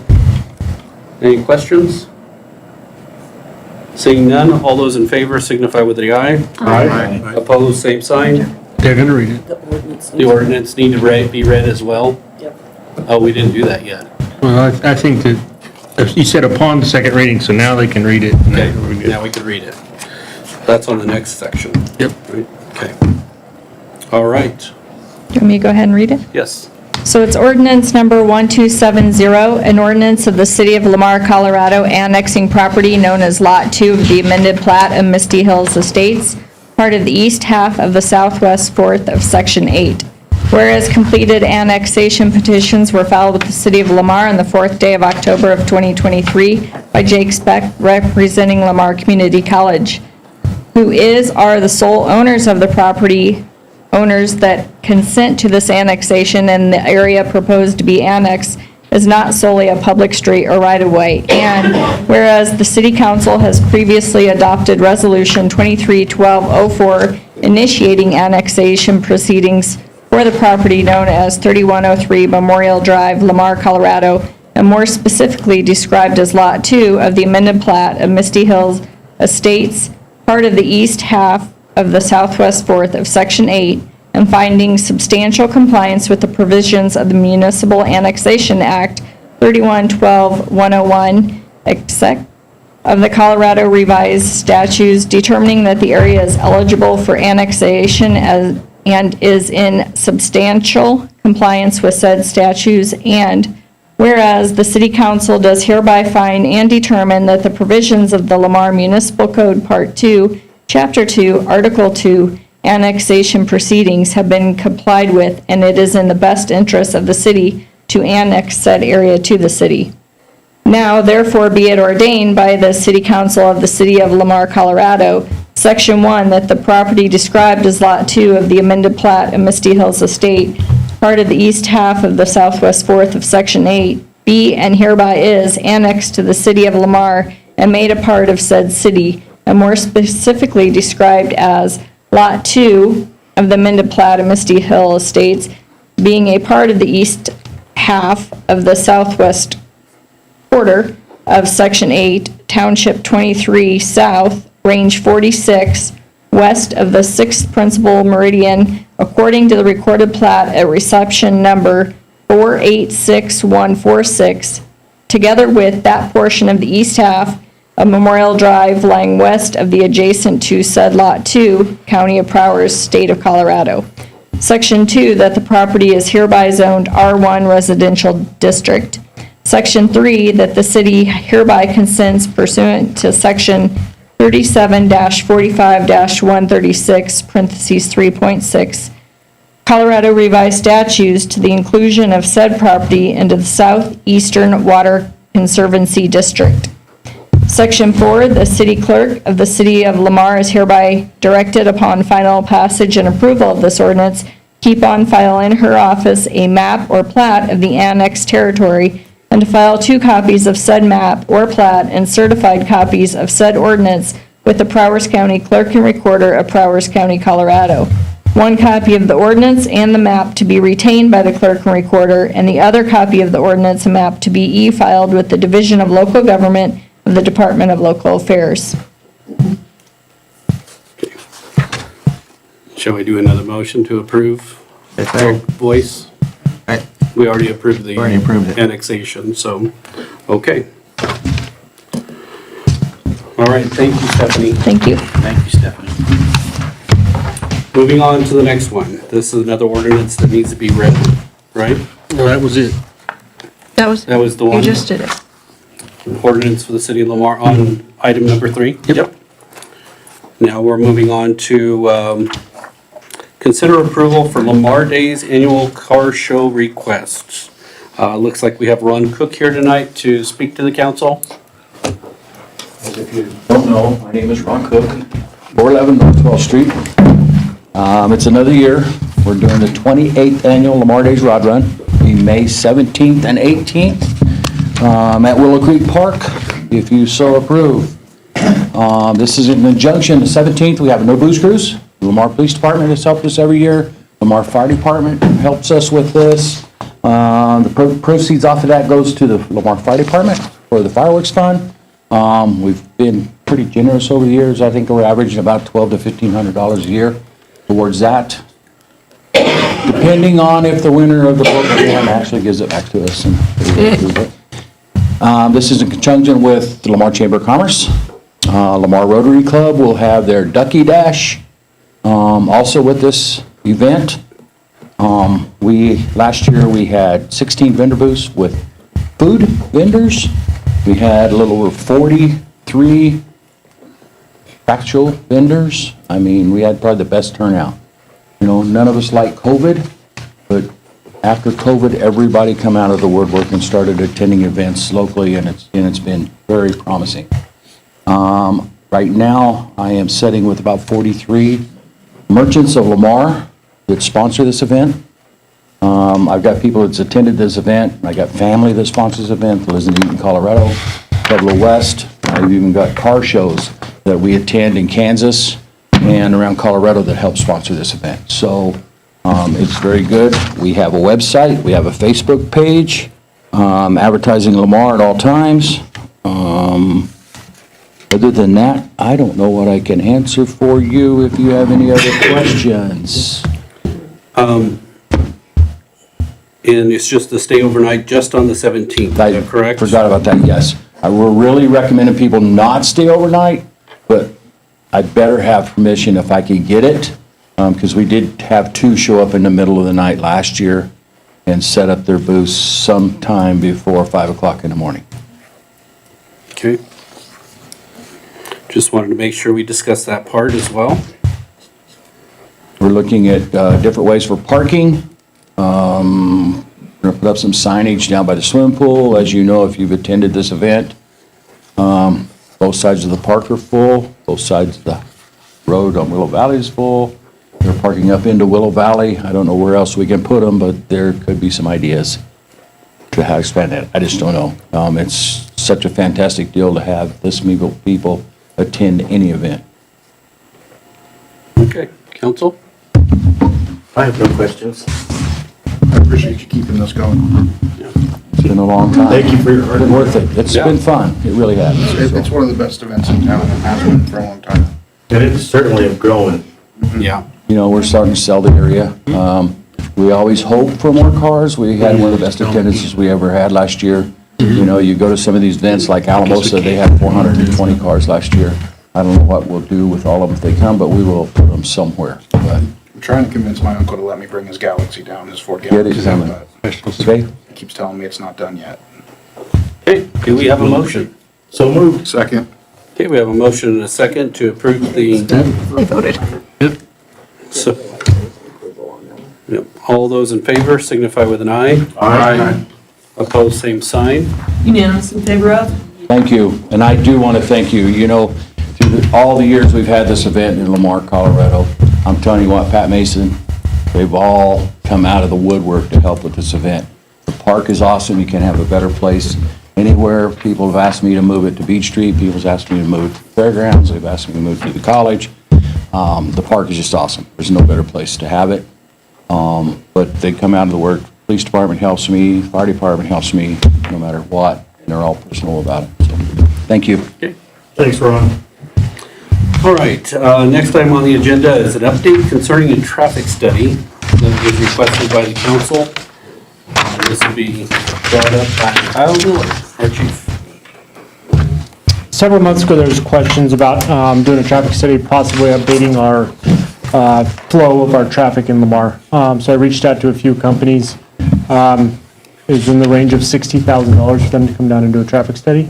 There was one for $13,000, I believe it was, and I don't think he completely understood what I was asking for, because the one in 96 was in the neighborhood of $20,000. So I don't know how things would be cheaper 30 years ago. So this is just the update on that. Looking forward into the future, if this is something council would like us to do, this is something we could budget for. Now, this was for a complete study for the whole city, is that correct? So to make sure that all of our streets are appropriate, we don't have stop signs where they don't need to be or stop signs where they should be. I just threw a number out of 10 intersections for them to study to find high peaks, low peaks, see how traffic is flowing through there. So those would be intersections that we would identify and say those are the 10 intersections we want them to study. So this 60,000 would only do 10 intersections. And make sure that all of our streets are labeled correctly. Collectors, arteries, major and minor, I think that's the 4 categories of it. Okay. Are there any types of grants that help with this type of? Not that we found. I was looking and Kyle looked. I haven't found anything yet, but we decided that Safer Streets one wouldn't work. That's the one I had in mind, and it wouldn't let us do a study. Right. I'd like to ask, I know that the one here from Fox Tuttle, Cassie replied that the range is 30 to 60,000. So that's a pretty big range. It's 50% of what you just told us versus the full 100%. Right. And obviously that depends on a few factors as she or he mentioned. Is there any way we can narrow that down and give us specifics so we can get some real numbers of exactly what we need, the intersections we'd like to focus, including the ones I know Jerry and I have brought up?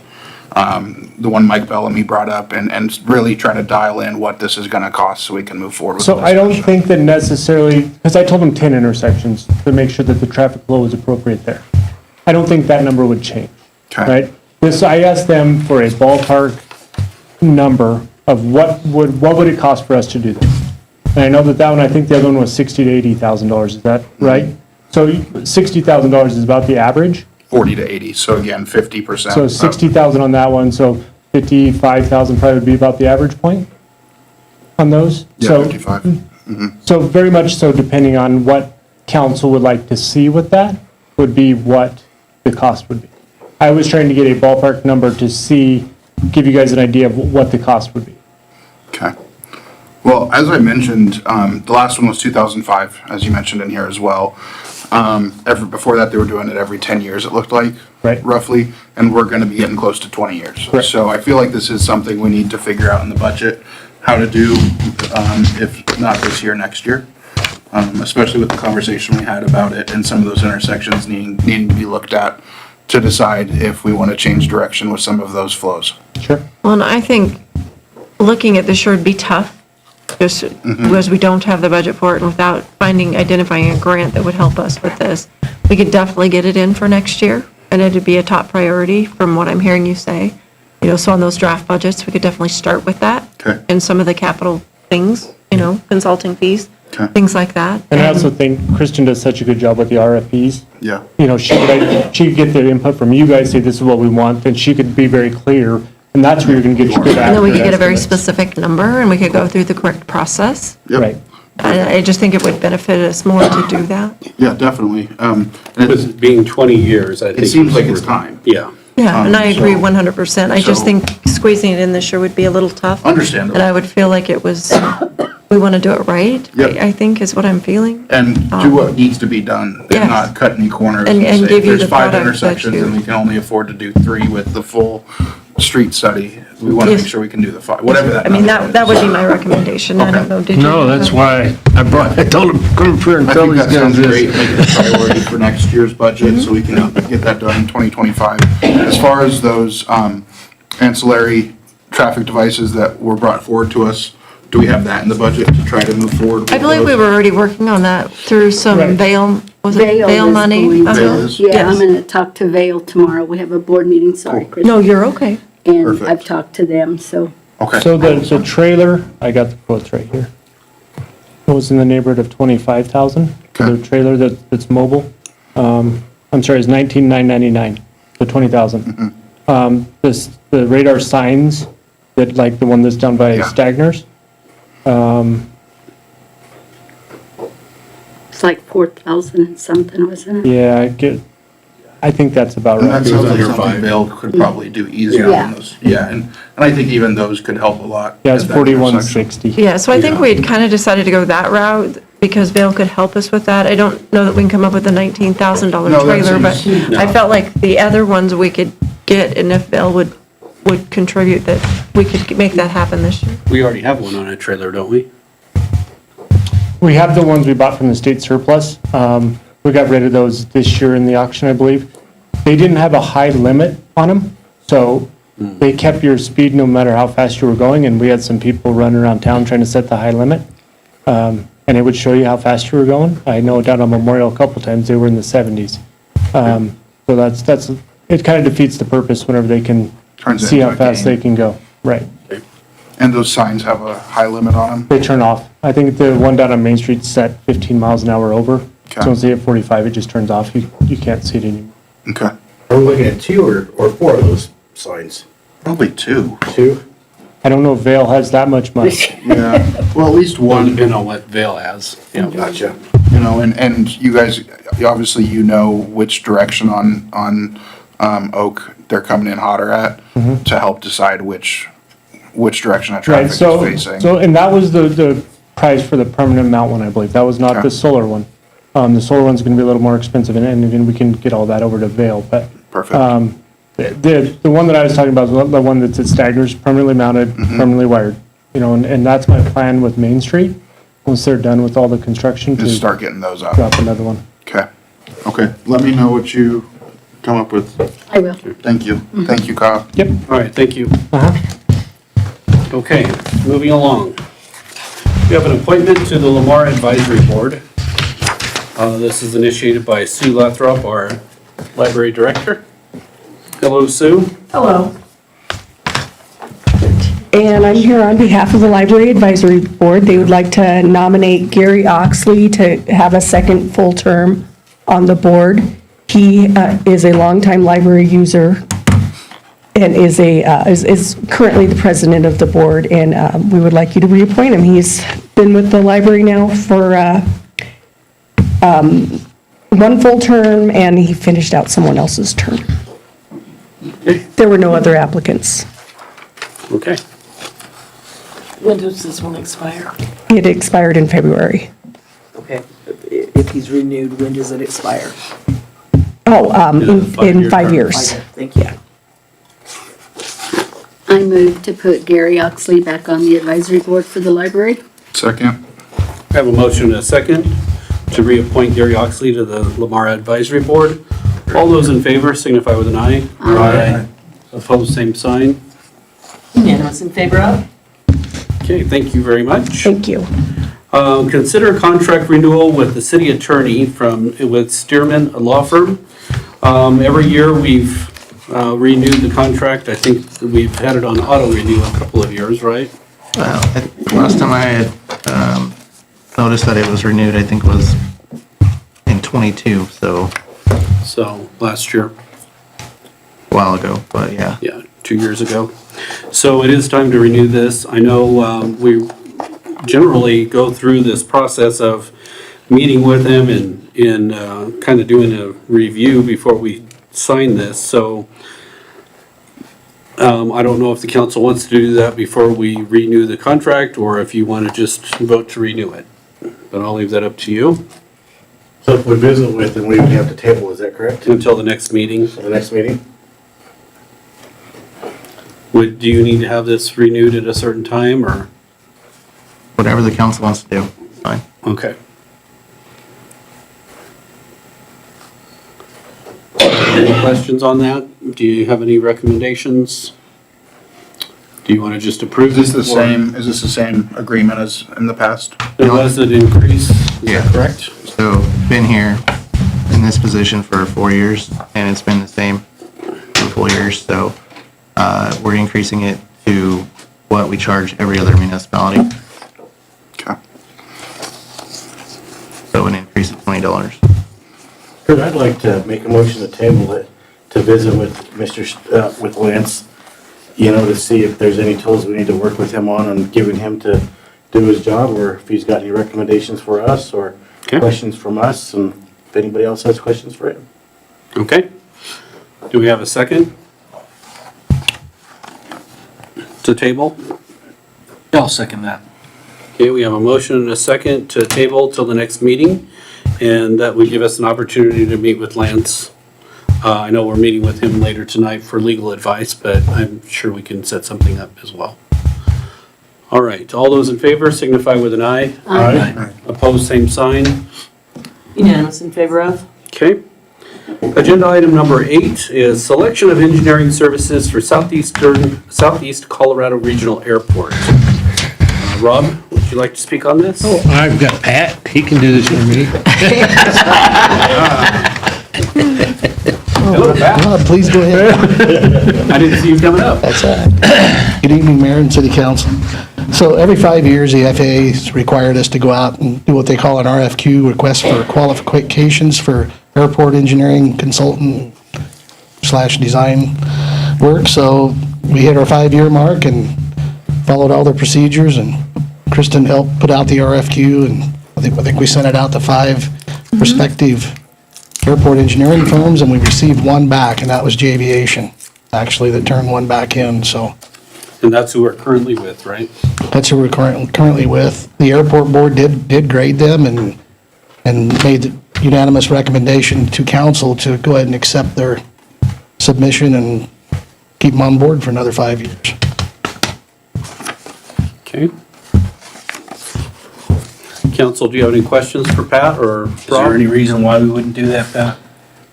You know, Aviation, I feel, has done an outstanding job for the airport over the last 10 years, really, I think we've had them, so this will be our third 5-year term with if we enter into it. They've done a fantastic job, and the airport board feels that way and voted unanimous in favor as well, so. Those guys are good to keep sort of, in your pocket for other things like economic development. Those guys help us with, helping us know whether or not these things apply. So they've worked good for us. Okay. No further questions? All right, do we have a motion? So moved. Second. And this includes the addendum that's necessary for it too. Correct. Have you reviewed this contract already? I have. Lance? And you didn't see any issues? Okay. All right, we have a motion and a second. Any other questions? Seeing none, all those in favor signify with an eye. Aye. Opposed, same sign. Unanimous in favor of? Thank you. Oh, Pat's here again. Next item is to award bid 42-015 for the aggregate materials and snow removal. This was brought back from the last meeting, correct? Yeah, so we did discuss it a little bit at the last meeting, and council recommended that I bring it back as a separate item. Lance also made a suggestion, in which I did get in writing, an understanding from Brandon Aggregate that they will honor 2023's bid for the full year for 2024, beginning January 1 of this year through December 31st of this year. So the manager did respond back in writing, which is attached to the commentary, where he acknowledges that and agrees to do that. Okay. And since this was the only bid, that's why we're doing that. We didn't get an like I said. actual bid, so they just called up after and just offered this, so we're just making it formal. Okay. Any questions from the council? I don't have any. Okay, do we have a motion? So moved. Second. Okay, we have a motion and a second. Are there any final questions? Seeing none, all those in favor? Aye. Aye. Opposed, same sign. Unanimous in favor of? Okay. Thank you. Thanks, Pat. Agenda item number 10 is permission to apply for Colorado Parks and Wildlife Fishing is Fund Grant for fiscal year 2025. Kristen or Anthony we got our grant person here, Tess. Bring Hi. Tess up. Okay, so the Fishing is Fun grant, we've had it twice before, which is the shade structures and the dock we do have, along with the restrooms. This year we met with Travis Long, he's doing the grant process this year, and we were going to do restrooms, and he advised us to go with the dock idea again, which is ADA, so that'll be great. But we're gonna, if we get approved to apply, we're gonna do a dock, a bridge connecting the north and the south side on the east pond. And we are also trying to do fishing stations, which Anthony found some, if you'd like to see them. The cleaning stations, is that one? Cleaning stations. Yeah. Thank you. We did reach out. Rob and Anthony had decided to loop JVA in to get probable cost because of the time constraints that we were under. We're wanting to make this a permanent dock instead of a floating dock, just because the floating dock hasn't worked very well for us. They did recommend today on the cleaning station that we put this alongside the dock on a concrete pad and not on the dock itself. Just added weight and stability reasons to go ahead and do it separate. So we're getting our costs put together. This grant is due Thursday. So Tess has done an amazing job getting the application filled out. We've pulled information from old applications, which has helped. And we're just waiting patiently for the cost estimates on the dock itself and the bridge. So, and then once we do that, this grant, Tess and I reached out to CPW and asked them what type of a range of grant gets approved. They have a certain allotted amount for the entire state, and they haven't ever approved a grant over $250,000. So we are definitely going to keep ourselves under that, and it's a 75-25 grant, so we would match it 25%. So tonight, we're just asking council's permission to apply for the grant. On the cleaning station, is it gonna be on a concrete pad or just wood deck? Concrete. JVA recommended a concrete pad, and we do have a water source. They recommended actually that it be across the pond by the shade structure, because we have, My next is Yeah. covered or in the shade. well, we already have water available at hydrants to that point, so it would be an easier process to, and logistically make more sense to have it, across the pond on the south side. Be nice to have it covered. Yeah, well, that was discussed, and, like, this is a next step of North Gateway Ponds. The next one, if we can't get this in here, I would put that in for my next step, is to cover those things up if we could, but. Yeah, I don't think right now they're gonna want it under their picnic shelter. As far as the bridge goes, is that between that outlet? On the, it'll go to the other side. Very east I side, just that want to one we recommend dug when out. you guys get that hammered out with JVA, right? To make sure that both ponds can be accessed by the kayakers, because they utilize both ponds. Yeah, I did think of that this afternoon. Yeah. And I don't think that was thought of. Well, I know it was mentioned at least once, but I don't know if the plan included whether or not they could do it or not. Well, you don't want to close that pond off, because it's. Well, we opened it up Yeah. when we first got it. Yeah, so you want that For that very bridge to be reason, able to have kayakers go under it into that other pond, just as a heads up. Yeah. Yeah, it does limit that access, and we don't want to do that for kayak races and things like that we've already established. So if it comes down to that, we'll pull the bridge and go with the dock and fishing lane. Okay. Okay. All right, can I have a motion? I move to authorize staff to apply for the CPW Fishing as Fund grant and allow the mayor to sign the application. Second it. All right, If you we want have to a stay motion and up a there. second. This one won't take. All those in Okay. favor signify with an eye. Aye. Opposed, same sign. Unanimous in favor of? Okay. Next item is the equitable sharing agreement and certification. This was initiated by Kristen as well. So Kristen, would you like to speak on this? Yes, this is an annual report that I have to submit as long as we have DEA forfeiture funds still held in custody. We do have a balance of $1,092.24. So as long as we have that money in our custody, I have to submit this report. This money can be used for drug buys and some other things. We've talked about it each year. Kyle's reviewed the report. I'm just asking that you approve the agreement or the report and allow the mayor to sign and the treasurer to submit it in the DOJ portal. Okay. Any questions, council? I'll make that motion. Okay, we have a motion. Do we have a second? Second it. We have a motion and a second. All those in favor signify with an eye. Aye. Opposed, same sign. Unanimous in favor of? Agenda item number 12, permission to apply for the Robert Hoag Rawlings Foundation Grant for Recreation. This is also initiated with Kristen. Would you like to speak on that? I'm going to let Tess start us off if you don't mind. All right. So this will be used for, Anthony's going to use it in the rec department, and he says that it will be used for recreation supplies, equipment, fees, coaches, clinics, skills and development, training for kids. And I think he really wanted to highlight on waiving fees so that if more people wanted to get involved, they could, and this would help supplement the money to do so. He's applying for $20,000, and this grant has no match. And he had brought this one up at council Common Grounds the other morning, and I know some of you weren't there. He had attended a Rural Philanthropy Days in La Junta and met these people. I was concerned, they say they only grant to 501c3s, but we did get a letter that's, I believe, in your packet. One of the ladies that oversees the grants said that they would allow municipalities to apply. They've helped, I believe, was it Bristol, somewhere around here close?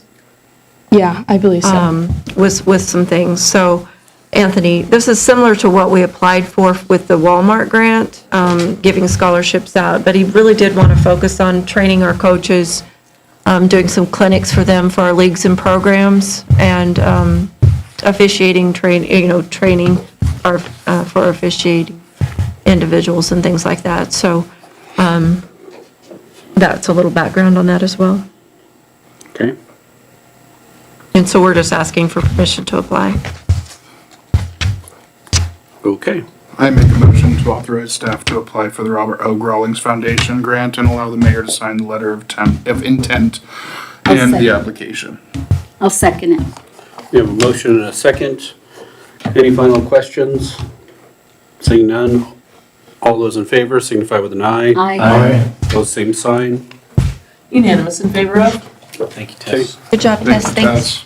All right, agenda item number 13 is a resolution 24-02-01 and quitclaim deed regarding Chris Correll land donation. Stephanie, would you like to speak on this one? I would. So the background on this is that December 11th of 2023, Pat Mason brought to council the fact that Chris Correll from DC Development wanted to donate a strip of land down along Willow Creek. It's between Woodland Lane and Village Green Lane. It was a lot that he originally had for sale. There's a 14-inch water main that runs through that property, so making the sale of that lot would have been difficult to actually build on it. So his proposal was to donate it to the city, with the city paying for the survey. The survey has been done. We are recommending that the council move to approve a resolution and quitclaim deed that donates Tract 1 and Tract 2 of the Village Green Park to the city of Lamar, and allow the mayor to sign or other action as council deems appropriate. Okay. You seen this, Lance? Yeah, we worked on this a few times. It started off with just the initial strip, and then there's more involved with it. I've talked with Pat about that as well, as far as, from my understanding, the parties, the homeowners that are adjacent owners to this property have been taking care of the property and managing it, and discussed that with Pat as far as future, possibly having to, make sure that it's mowed, make sure that it's cared for. So he mentioned to me that they'll just have to put it on their cycle of places that they manage to take care of. Essentially, the resolution's just authorizing and accepting the donated property. There's nothing for council to sign on the quitclaim deed itself, because that'll be executed by the grantor. It's not an ordinance, we don't need to read it, so it's just a resolution to accept. Right? That's Yes. correct. Okay, can we get a motion? So moved. Second.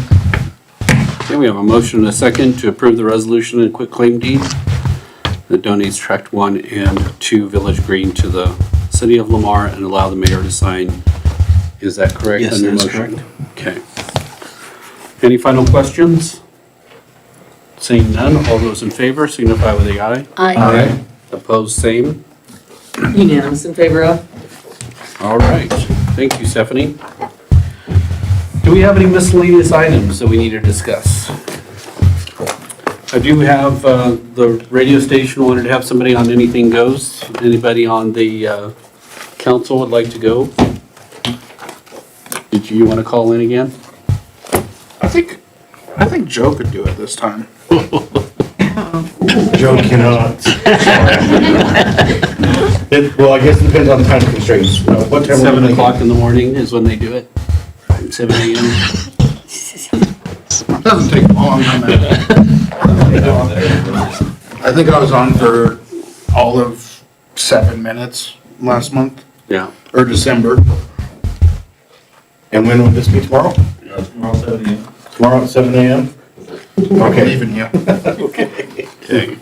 All right, so we have somebody there for the radio. The next item on the agenda is an executive session, 2 executive sessions, one for the discussion of personnel matters under Colorado Revised Statutes, Section 246402, subsection 4, subsection F, which is the evaluations of the city administrator, city clerk, and city treasurer. Number 2 is to ask for legal advice regarding the city council vacancy under 26402 subsection 4 subsection B. There will not be any decisions coming out of the executive sessions, so we will promptly adjourn after the meeting. So all we would need is a motion to go into the executive sessions. So moved. Second. We have a motion and a second. All those in favor signify with an aye. Aye. Opposed, same sign. Unanimous in favor of? So that would be it for our meeting tonight. Thank you for attending or watching online. Our next meeting will be Monday, February 26th at 7 p.m.